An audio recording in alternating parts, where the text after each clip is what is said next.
Olá, está no ar mais um Unicados na Área. Este é um programa de entrevista feito por nós, alunos de jornalismo da ESPM-SP. Desta vez vamos fazer diferente. Cada um de nós está em sua casa em respeito à quarentena. Eu sou Eduardo Fabrício. E eu sou Felipe Adovesi. Hoje vamos entrevistar um jornalista ativista pelos direitos das pessoas com deficiência. Ele produz textos para o Yahoo e já fez matérias para grandes veículos como o BBC e o Catraca Livre. Formado na ESPM em 2017, hoje ele realiza trabalho voluntário para a Organização Nacional dos Cegos no Brasil, uma ONG que representa cerca de 86 entidades para cegos desde 2015. E conosco hoje, Gustavo Torniero. É muito legal estar aqui de volta, né, na SPM, faz muito tempo, né, uma faculdade que me deu tantas coisas importantes na vida.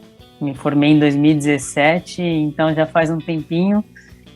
Eu sou um homem branco, né, eu tenho cabelo castanho escuro, penteado para o lado, tenho uma barba rala, olhos azuis, estou usando uma camisa cinza aqui e também tenho um microfone lapela, e eu esqueci de falar que também eu tô com um fone preto aqui, pequenos fones pretos. Então, eu gosto de sempre fazer uma introduçãozinha, né, descrever para quem está assistindo a gente, que tem deficiência visual, mas é isso, eu que agradeço o convite aqui de conversar um pouco com vocês. Agora roda a vinheta que daqui a pouco tem mais Gustavo Torneiro para vocês.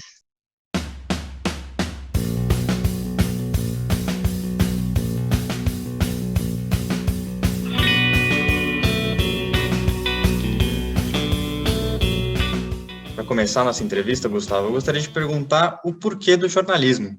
Se você teve alguma referência, se teve alguém que te inspirou para seguir nesse meio. Cara, eu sempre gostei do universo da comunicação. Então, eu sempre gostei de programas de rádio. Eu tive um programa de rádio com 2 amigos também, de 2012 a 2016, antes de entrar na faculdade. Era um programa humorístico. E conforme eu fui pesquisando sobre as profissões, conforme eu fui me inteirando sobre esse mundo, eu meio que me apaixonei assim pelo jornalismo, pela missão social que ele traz. E naquela época eu já estava começando a me inserir um pouco no movimento das pessoas com deficiência, a defender os meus direitos, a me sentir incomodado com algumas coisas. Então foi por isso, por esse caminho, foi uma construção, não foi do nada. Mas eu sempre gostei da área da comunicação e cheguei no jornalismo por causa disso também. Comecei a pesquisar, enfim, os cursos, as faculdades, e me vi no jornalismo uma oportunidade de praticar também aquilo que eu defendia, direitos humanos, direitos das pessoas com deficiência, e aqui estou hoje, depois de, 4 anos de me formado e quase 8 anos aí de quando eu entrei na faculdade. Sempre bom voltar às raízes, né? Muito bom. Ainda sobre o comecinho da sua carreira, gostaria que você falasse um pouco mais como foi seu início na ESPM e qual foi a sua melhor experiência enquanto aluno da ESPM.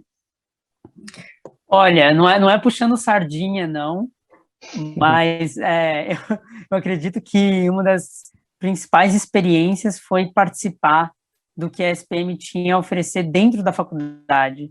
Ou seja, eu fiz centro acadêmico e eu fiz também agência de jornalismo, né? Eu fiz, não fiz linkados, né? Mas fiz portal de jornalismo, escrevi matérias, enfim, escrevi para o Catraca Livre lá, já ainda na faculdade. Então, eu tive experiências muito bacanas. Mas quando eu cheguei na faculdade, eu estava num período também de autoconhecimento e de independência, de desenvolvimento da minha autonomia e independência. Foi quando eu entrei na faculdade que eu passei a ter uma maior mobilidade, a andar para todos os lugares sozinho. Eu já andava, mas não com tanta segurança, né? Passei a me locomover de forma mais intensa, né? Ainda mais por causa da faculdade. E a partir de então eu comecei a me desenvolver, né? Enquanto um profissional, enquanto estudante, enfim. Enquanto uma pessoa com deficiência também que poderia executar várias atividades. Porque eu já executava várias atividades, mas eu sempre estudei no mesmo colégio, sempre estudei na mesma escola. E aí, caí ali meio que, não de paraquedas, mas caí na SPM em um mundo que até então era meio desconhecido para mim. Então, foi um processo muito importante, muito valoroso, assim, para mim. Uhum. Ah, que bom, que legal. E, falando ainda sobre seus trabalhos, eu gostaria de perguntar qual é a importância do jornalismo nessa posição que você tomou de lutar pelos direitos das pessoas com deficiência. E não só direitos, né? Como conviver com pessoas com deficiência, como, por exemplo, a própria matéria que a gente conversou antes, sobre as gafes que você pode cometer. Então, qual que é a importância do jornalismo nesse papel que você adotou? Eu diria que é fundamental, Felipe, Eduardo e todo mundo que está assistindo a gente, porque o jornalismo ele tem essa função social, esse papel da transformação social. E hoje a mídia trata as pessoas com deficiência, claro, generalizar é sempre difícil, mas existe um consenso hoje, inclusive acadêmico, estudos mostram que a mídia não trata a deficiência com naturalidade, né? Não trata a pessoa com deficiência como uma pessoa que pode trabalhar, uma pessoa que pode estudar, uma pessoa que precisa ter acesso aos seus direitos, uma pessoa que tem os seus deveres também enquanto cidadão, né? Enquanto cidadãos, nós também temos os nossos deveres, mesmo enquanto pessoas com deficiência, claro, né? Porque somos pessoas sujeitas, né, de direito, a gente precisa ter os nossos direitos assegurados e a gente também precisa ter os nossos deveres, né, enquanto cidadãos. Então, eu acredito que o jornalismo, ele é muito importante por isso. Hoje, eu faço matérias sobre inclusão, sobre acessibilidade, sobre outros assuntos também. Já escrevi matérias sobre outros assuntos que não estão relacionados à acessibilidade e inclusão, porque eu também me interesso por outros temas, porque eu estudo outros temas, tecnologia, inteligência artificial, me interesso também por assuntos relacionados à saúde mental. Então, a gente precisa mostrar que nós somos profissionais, né, da comunicação, que nós somos pessoas, antes de tudo, antes de uma deficiência, nós somos pessoas. E eu acho que o jornalismo ele pode contribuir muito para educar, para conscientizar a população sobre essas questões. Perfeito, perfeito. Legal, é importante, né, usar a nossa profissão para mudar a sociedade, né, deixar a sociedade um melhor. É o que podem dizer, É perfeito. nossa profissão muda o mundo, né? Exatamente. E muda o mundo, às vezes a gente fica com essa visão de que a nossa profissão, o jornalismo, pode mudar o mundo, tem que mudar o mundo, mas nem sempre a gente está falando de mudar tudo o que acontece. Sim. Às vezes é o mundo à nossa volta, né? Eu produzo matéria, eu faço uma coluna falando sobre gafes, né, que as pessoas às vezes cometem em relação à pessoa com deficiência, e vem um amigo e fala, pô, meu, nunca pensei nisso, cara, nunca pensei dessa forma, né? Obrigado, nossa, que legal. Uma pessoa que tem deficiência também vem falar, pô, verdade, ou, discordo desse ponto que você mencionou aqui, acho que tem que ser diferente. É o diálogo, né? É a gente impactando quem está à nossa volta também. Então, isso eu acho muito bonito, né? Sem querer, claro, idealizar, né, a profissão, ou idealizar o jornalismo, a comunicação, porque tem os nossos entraves também. Eu tenho dificuldades, eu tive dificuldades no mercado de trabalho, né? Hoje eu tenho vários projetos, enfim, profissionalmente e tudo mais, mas eu ainda enfrento dificuldades e enfrentei no começo, né? Então, é muito importante essa função, né, da comunicação. Como você diz até no final da sua apresentação na coluna do Yahoo, né? Vamos dialogar, debater, discutir e repensar, né? Exatamente isso. Você acabou falando de inclusão, mudar o mundo. Queria que a gente conversasse um pouquinho agora sobre o Brasil. Qual é a sua opinião sobre a inclusão no Brasil, já que pelo menos 25% da população é deficiente e, como você mesmo diz na sua coluna, é o país que tem uma das principais legislações para pessoas com deficiência. Qual é a sua opinião sobre a inclusão no Brasil? Olha, eu acho que a gente evoluiu muito nos últimos anos, eu sou uma pessoa otimista, mas eu acho que ainda tem muita coisa para acontecer, né, muitos direitos ainda para conquistar e garantir, né?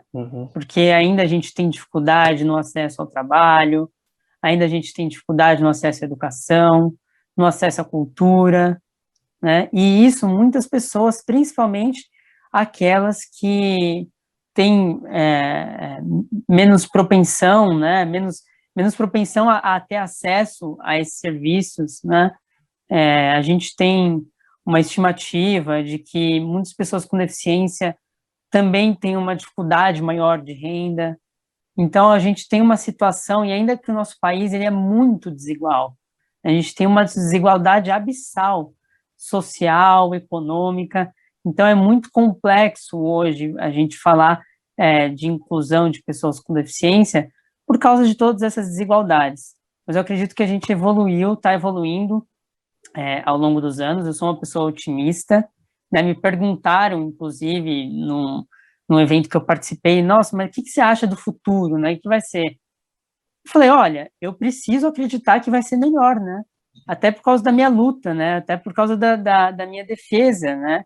Pelos direitos das pessoas com deficiência. Se eu não acreditasse que fosse melhorar, eu não estaria lutando, né? Eu preciso ter forças para lutar. Então, é por isso que eu acredito que a gente evoluiu muito, mas ainda precisa mais. Precisa muito mais.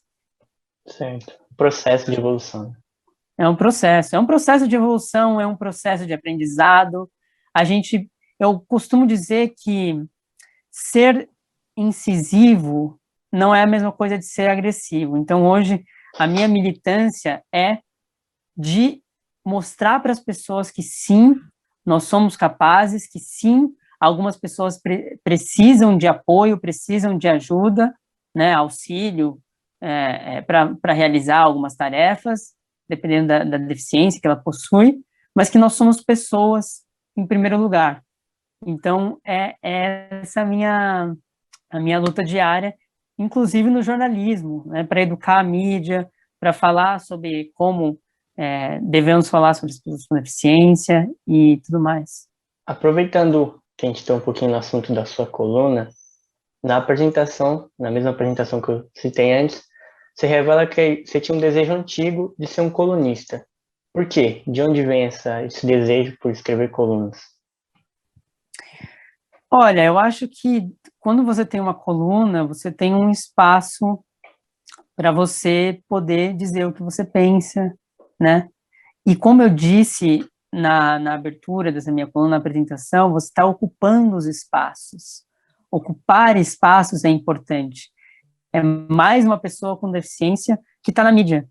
É mais uma pessoa com deficiência que pode falar dos seus direitos, que pode falar das suas vivências, que pode trazer pessoas para falar sobre esses assuntos também. Então, por isso que eu sempre quis ser colunista, né, para poder disseminar as minhas ideias, que são, né, poucas, eu ainda sou jovem, mas já tenho minhas ideias, já tenho minhas opiniões, né, e eu tinha esse desejo de ser colunista e conseguir conquistar mais essa etapa e esse desafio na minha carreira. Bom, muito legal. Mas eu acho que a gente precisa entrar num assunto um pouco mais delicado, até para você poder quebrar paradigmas aqui dentro, que o mundo é coberto de paradigmas. Eu gostaria de perguntar quais foram os preconceitos dentro das redações, quais foram as maiores dificuldades na questão de lidar com pessoas que são de mente fechada. Olha, eu posso te dizer, na verdade, que eu nunca trabalhei em veículo de comunicação formal, tradicional. Eu sempre trabalhei em agência, fiz trabalhos para agências, né, agência de marketing, produzi textos para empresas, fiz, enfim, textos para blogs. Então, eu trabalhei com bastante produção de conteúdo para empresas. Mas, quando eu comecei a procurar estágio, eu tive muita dificuldade. Eu fiquei 6 meses procurando estágio e eu não encontrava, não conseguia me inserir no mercado de trabalho, sabendo do potencial que eu tinha e sabendo da minha formação, que também era super boa, enfim, pela faculdade e por outras questões. Eu lembro que isso ficou muito marcado na minha cabeça. Eu fui participar de uma entrevista de emprego, que era numa startup, e a recrutadora, enfim, falou para mim, olha, eu sei que vai ter muitas coisas que você vai conseguir fazer, mas a nossa empresa é pequena, é muito pequena, e realmente era uma startup pequena, tinha 5 pessoas, e ela falou, eu acho que você não vai conseguir fazer algumas coisas, como você vai descer aqui para almoçar nos arredores, como você vai conhecer E eu tô rindo, né, mas naquela época eu fiquei muito impactado, fiquei chocado, na verdade. Que ela estava basicamente dizendo, como que você vai almoçar sozinho? Como que você vai fazer as coisas aqui? A gente não vai conseguir te ajudar. Implicitamente, ela vai falar, a gente não vai conseguir te ajudar sempre. E aí, como que você vai fazer? Então, a gente não, infelizmente, não vai poder te admitir, a gente não vai conseguir, né, te ajudar da forma que você precisa. E, na verdade, não era nada disso, né, porque, enfim, poderia levar marmita, poderia, claro, conhecer os espaços que estão ali na região, né, eu tinha autonomia para me virar, enfim, para almoçar, basicamente, né. Então, assim, isso ficou muito marcado, por quê? Porque há um desconhecimento geral sobre as pessoas com deficiência, sobre o que elas podem ou não podem fazer. Hoje a gente chamaria isso de capacitismo, que é o preconceito contra pessoas com deficiência. É análogo ao racismo, ao machismo, e nem sempre ele é implícito. Veja só, essa pessoa, ela não percebeu o que ela estava fazendo, mas no fundo ela estava me discriminando por ter uma deficiência. Então, foi essa dificuldade que eu enfrentei, principalmente no começo, para conseguir estágio, para me inserir no mercado de trabalho. Eu tinha dúvidas sobre se eu colocava no meu currículo que eu tinha deficiência, eu sempre coloquei, e aí eu enviava, e aí eu falava, poxa, as pessoas vão ver que eu tenho uma deficiência, não vão nem me chamar para entrevista. Isso pode ter acontecido, como pode não ter acontecido também. Eu acredito que sim, pela experiência que eu tive, que isso aconteceu. Então, é uma questão muito delicada, né? O acesso ao mercado de trabalho ainda é muito incipiente, né? Para vocês terem uma noção, 1% das pessoas com deficiência no Brasil estão no mercado de trabalho formal, né? CLT, estão registrados. Então, é uma questão muito complexa ainda que a gente precisa debater, precisa discutir, precisa conversar. Incrível, né? Um número baixíssimo, inacreditável. Baixíssimo. E eu acredito que nos veículos de comunicação, esse número, eu não tenho esse número, mas deve ser, assim, assustador.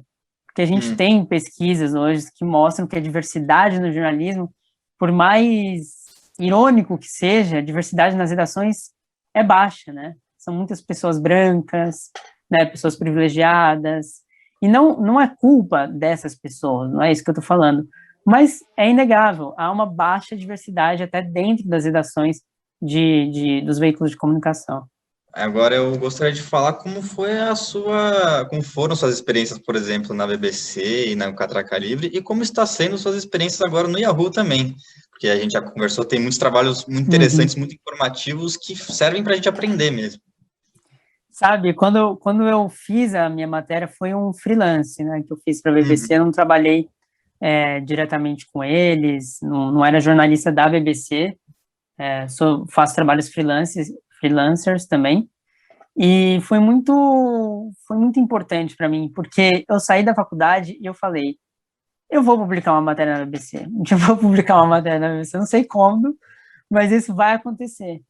E eu cheguei a mandar uma pauta para eles e falei, meu, esses caras aí nunca vão ver isso, né? Vou mandar. Eu tinha acabado de fazer um curso sobre como cobrir inteligência artificial na mídia, né? Na imprensa. Olha só o gosto, né? Um pouco diferente, assim. Eu sempre me interessei por tecnologia e tudo mais e fiz esse curso, né? Sobre inteligência artificial e como cobrir esse assunto na imprensa. E aí eu me inspirei, porque hoje existem alguns aplicativos que auxiliam as pessoas com deficiência que utilizam inteligência artificial. Eu mandei essa pauta, eles responderam, falaram, não, a gente quer essa pauta sim. Eu falei, caramba, né, eu já tinha algumas fontes, né, tudo bem que foi uma pauta bem estruturada, eu já sabia mais ou menos como estruturar uma pauta, né, eu tinha acabado de me formar e acabou sendo bem atraente para eles. Então, foi uma experiência muito positiva, assim, muito bacana. Eu cheguei a escrever para eles em 2019 também, em relação às eleições, né, foi outro desafio, e agora no Yahoo, então, ou seja, eu estou tendo experiências muito positivas e muito relevantes para minha carreira, e eu sou muito orgulhoso disso, né, porque é claro que é por causa do meu esforço, é claro que é por causa, claro, da minha capacidade e tudo mais, mas eu acredito também que não é só mérito pessoal, é sorte também. É sorte. Porque tem muitas pessoas com deficiência que também têm a mesma capacidade que eu, mas que não conseguiram chegar lá, né? Não conseguiram encontrar um e-mail para mandar a sua pauta para a BBC. Não sabem nem que elas podem fazer isso. Porque muitas pessoas com deficiência acham também que elas, por essa estrutura, né, por essa forma que a gente vê a deficiência, que muitas pessoas veem a deficiência, que elas não são capazes, que elas não conseguem. Então, sim, hoje eu sou um jovem jornalista que conquistou bastante coisa, que tem bastante coisa ainda para conquistar, mas eu não sou vaidoso ao ponto de falar que tudo isso foi porque eu consegui, eu lutei, foi tudo por meu mérito pessoal, né, meu mérito individual. Eu não penso dessa forma. Pensando no futuro, quais são suas metas, desejos, ambições mesmo, como jornalista? Até onde você quer chegar? Olha, eu acho que essa é a pergunta de R$ 1 milhão, porque, assim, eu ainda tenho muito desejo de impactar a sociedade, de promover uma transformação significativa, mas isso eu estou fazendo, eu estou construindo, né, ao longo do tempo, com todas essas minhas experiências. Então, eu não poderia dizer hoje para você, nossa, o meu sonho sei lá, ser apresentador do Jornal Nacional, ser um correspondente internacional super famoso. Eu não tenho tantas ambições em relação a cargos, né, a títulos. Eu quero desenvolver, eu quero sim ser um líder, né, nessa área de acessibilidade, de inclusão, de comunicação, de ajudar as pessoas a entender melhor a diversidade, a falar sobre a diversidade. Mas olha só, veja que paradoxo, ao mesmo tempo que eu quero isso, eu torço para que um dia a gente não precise mais falar sobre isso, né? Para que um dia a gente não precise mais falar sobre inclusão de pessoas com deficiência, de acessibilidade. Talvez não seja na minha geração ainda, né? Mas eu luto para que isso seja possível um dia. Bom, perfeito, Gustavo. Bom, nosso tempo já está acabando aqui. E agradecer a você, Gustavo. Obrigado, gente. Obrigado pela oportunidade. Estamos juntos, né? Eu gosto muito de participar desse tipo de atividade, né? De ser convidado pelos estudantes para conversar, para falar. E estamos juntos. Até uma próxima.